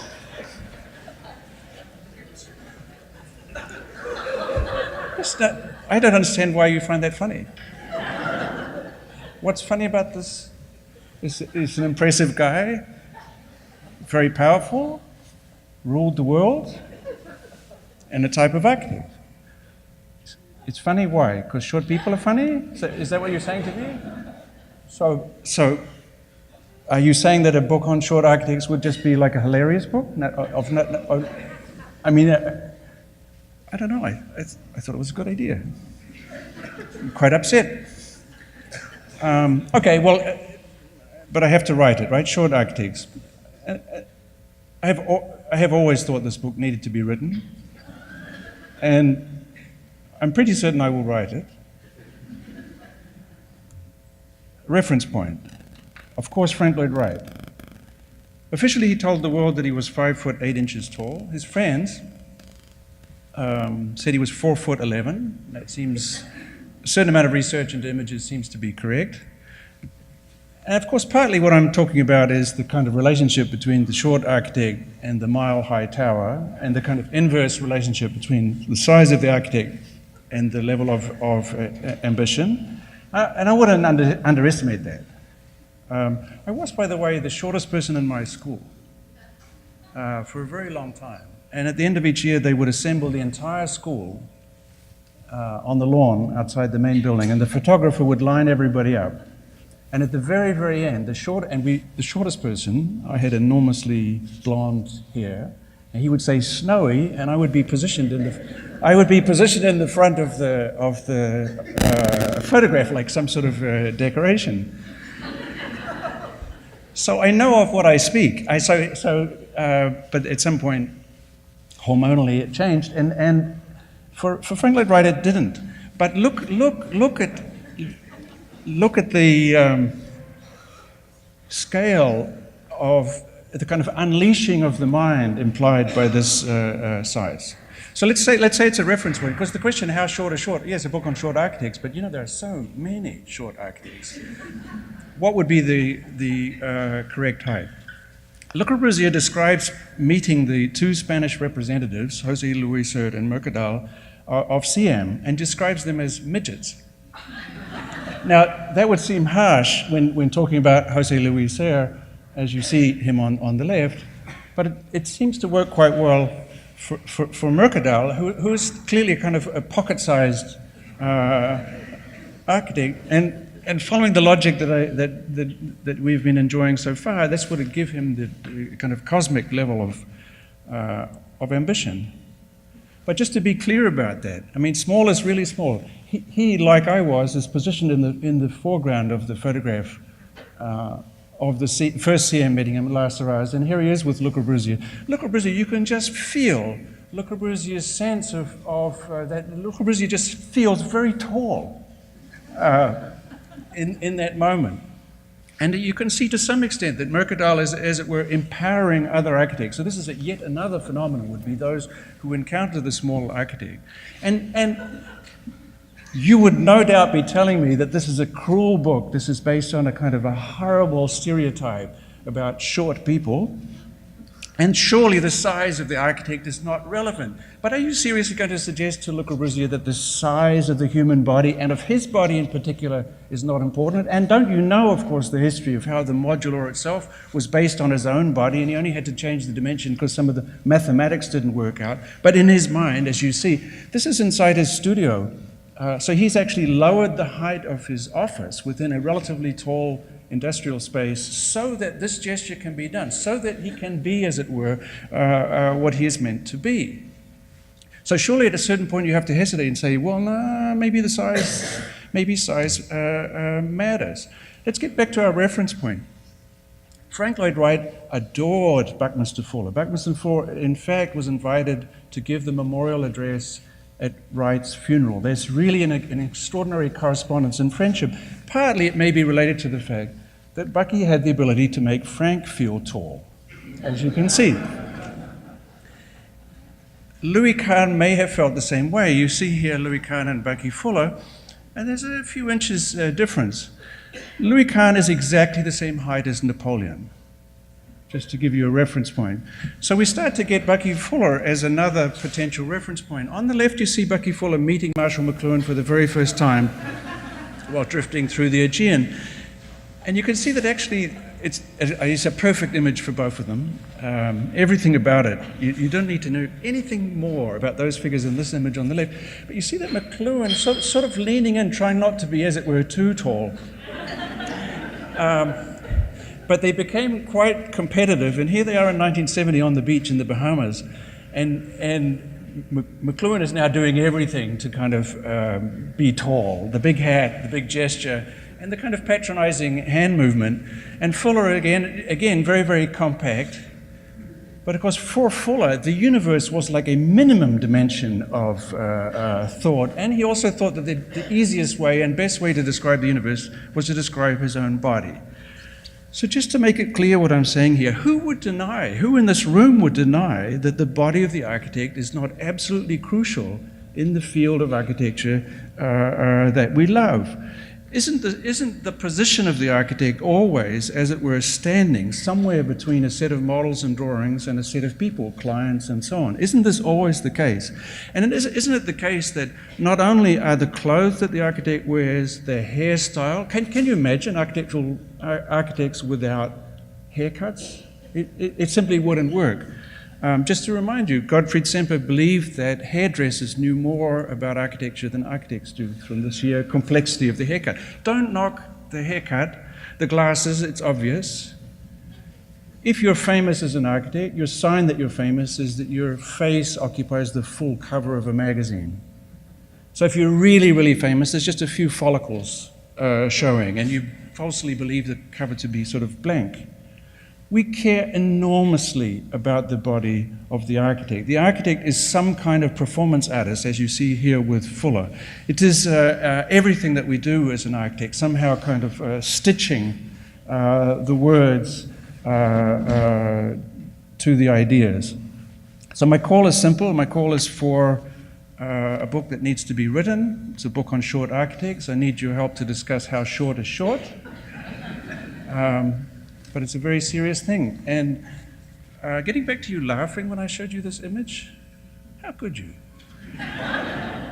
Don't you have any feelings?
Mark, I don't know where you are. You're so wicked. And it's really unjust to put me after him. That's unfair. I took Eva's request for a book yet to be written, not as a call for what the discipline needs, which I think was the spirit in which the invitation was intended, but as a kind of personal prod to get off my ass and present a book that I've been meaning to do and been putting off for many years. It's called Unfinished Business. And based on research my studio did for contemporary staging of The Turn of the Screw, Benjamin Britten's 1954 opera based on the novella by Henry James of 1898, Unfinished Business examines the history of representation of ghosts on stage and screen in search of a 21st century ghost. And this has been an obsession of ours for many years. It's a great challenge to put a jaded urban audience with into a kind of sense of unease and discomfort, and that's what we want to do on stage. The ghost, as a topic, is a well-trodden literary device used as a symbol of psychological, social, and political trauma. In its many forms, the ghost can channel a dark reservoir of anxiety, despair, repression, injustice, and inequality that lurks beneath the veneer of social order. So I'm just going to show some. I have just a big collection of images, and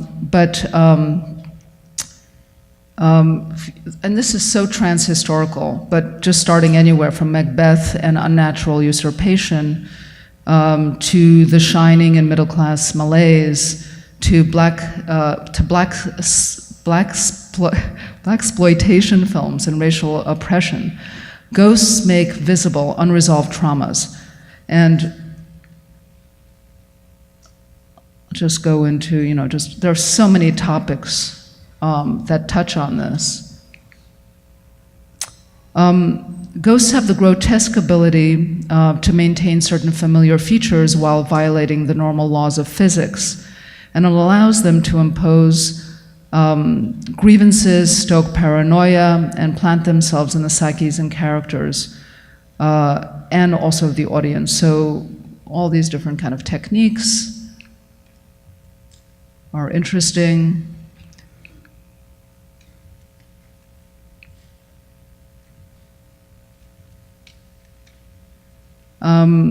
So I have to say, largely indebted to Tony Vidler's The Architectural Uncanny, Unfinished Business too looks at the role of space, especially domestic space. The Haunted Castle and Castle Spectre, the classic Victorian haunted house in Turn of the Screw, the suburban home in Poltergeist, the hotel in The Shining, the Cabrini Green housing project in Candyman. Domestic settings are rich repositories of memory, secrecy, and intimacy, offering fodder for our latent fears and collective neuroses. And just some more stuff.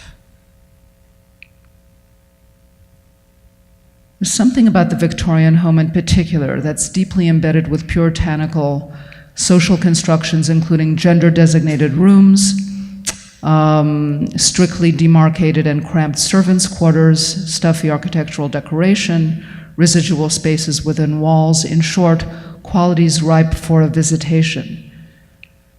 And just some more stuff all across the spectrum.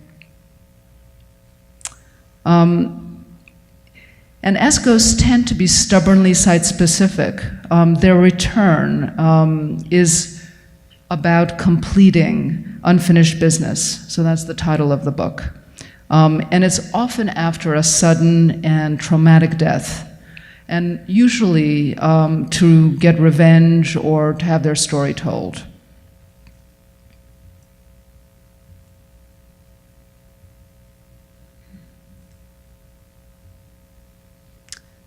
There are so many attempts to depict Turn of the Screw. There are a couple of them are embedded here. Ghosts inspire more than a passing scare. Despite playing a critical role in seminal works of art and literature, ghosts are rarely held up as subjects of a serious inquiry. And they are actually a great springboard for creative experimentation, appearing in various incarnations throughout the centuries. Magic lantern shows, shadow plays, phantasmagoria, smoke shows, Pepper's ghost illusions, exposure manipulations, and doctoring and spirit photography, all of which converge in more sophisticated and emerging media, including projection mapping, holograms, and virtual reality. How do you represent the unrepresentable? It's really, it's a huge challenge.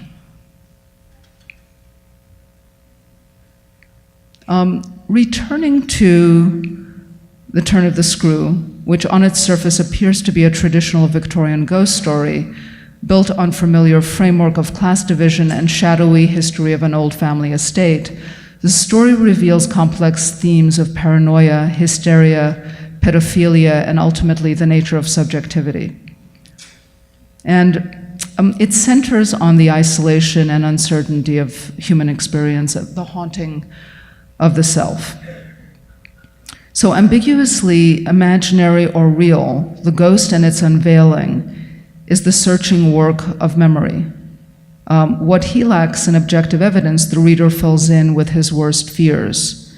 And James leverages the murkiness of memory to make readers think the evil. This is really important, and it's very engaging. For the characters in the drama, as for the readers or audience, interpretation is an imaginative endeavor that opens cracks in reality from which ghosts may emerge. This is what keeps the work, that is the Turn of the Screw, into a vital piece a century later. It still seems as fresh as when it was written. And not just its openness to interpretation, which there are plenty of, but it uses interpretation as a psychological device. One could say the story itself is haunted by the thick haze of readings it has accrued over time by so many readers. So,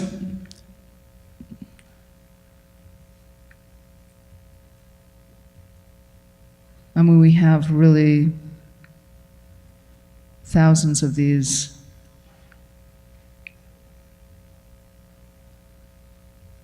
So, this is the other piece of unfinished business. The restaging of Turn of the Screw actually terminated, then it was supposed to be at BAM,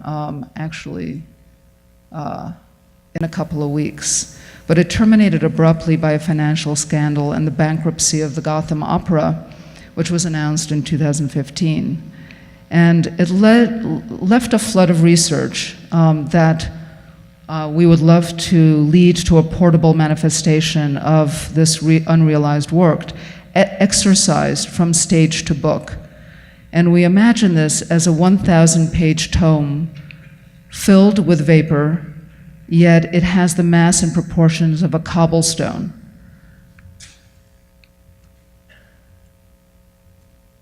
So along the lines of what Mark is saying, that this is a case of a book that's not meant to be read, but this is intended to be a book that's flipped through.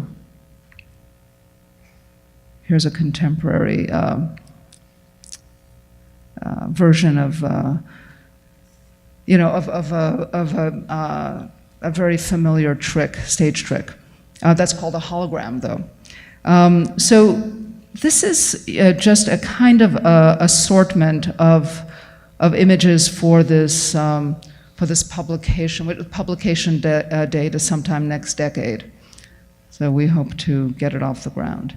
And this just as a little bit of a tease, this ghost that we're imagining somehow inhabits not a spotlight on stage, but a negative spotlight. So in the absence of light on stage. So it's a technical feat that has yet to be accomplished. Okay, so as for the selection of a book published in the last 35 years, again, I want to kind of reinterpret the question so that I can answer it my way. So it's not really about what moved the needle necessarily for architecture, but what's important for me in my own research. And that is, and here we go again, it's Napoleon. This time, Stanley Kubrick's rendition of Napoleon, and it's called The Greatest Movie Never Made, 2009, Taschen. So this is not just a coffee table book, it's a double coffee table book. You need a lot of surface for this book. It's a compendium of the encyclopedic research that Kubrick did as research for this unmade film of Napoleon. And it's actually 10 books in one, and it unpacks, whoops, I guess I don't have that, but it unpacks onto the table, and you could flip it, and it's a collection in facsimile of correspondence, costume studies, location scouting photos, research material, script drafts, technical details from film planning, budgets, camera plans, cast logistics, and so forth. And this is just a still from there. So this book is really important because it was not meant to be a book. It's closer, and because it wasn't intended as a book by anyone, it was just collected and put together as this compendium. It actually gets closer to being an authentic biography or bibliography or sketchbook or diary. So you really can get into this obsessive, meticulous mind. And it resists reading. It's a performance, it's a space, and looking at it is an act of voyeurism, that you can look into this incredible brain in small doses. You can fondle it, you could immerse yourself in the micro detail, and as you do that, time totally stands still. Thank you.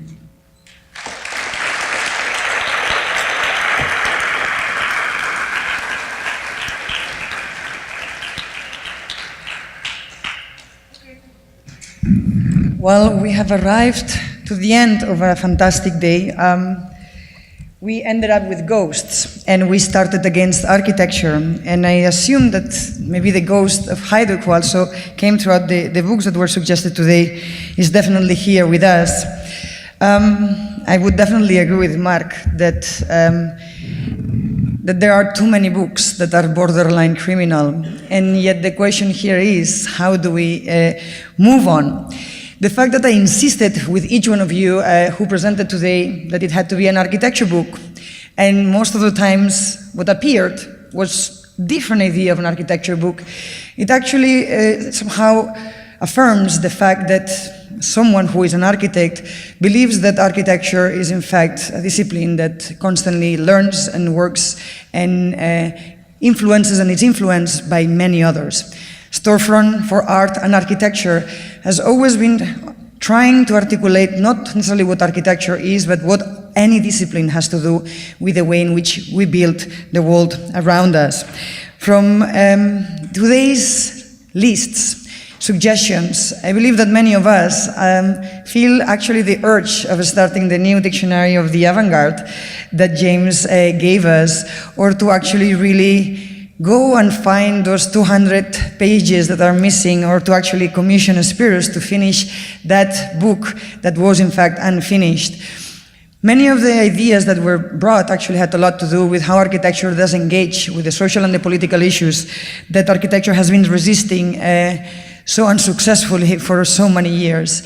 And so, if it is true that we are now in a culture that does not sleep, that doesn't disconnect, that in fact never stops, there is something that I think Beatriz said, that we need to learn to disagree, not only with the books that we read, that we do silently, but with each other. And to actually be able to publicly proclaim what books should not be written, and to be able to start being critical with each other and among ourselves, and to help others rewrite their books while they are rewriting us. I think that was beautifully said. I just want to thank all of you and each one of you for being here today, for breaking your shoulder by trying to bring the books to us. Bernard, I will take that as the biggest accomplishment of this entire conference so far. But I simply just want to say that this is the launch of a project that I do hope will culminate in a great, fantastic series of events in June. We might do that event, Mark, that you suggested, so I will take you on that. And you can only invite short architects, and let's see how they talk to you then. I invite you simply to actually come tomorrow. We do have an event at PS1 in partnership with Printed Matter as the New York Art Book Fair. Now that we are starting one, they are welcoming us into their own hands.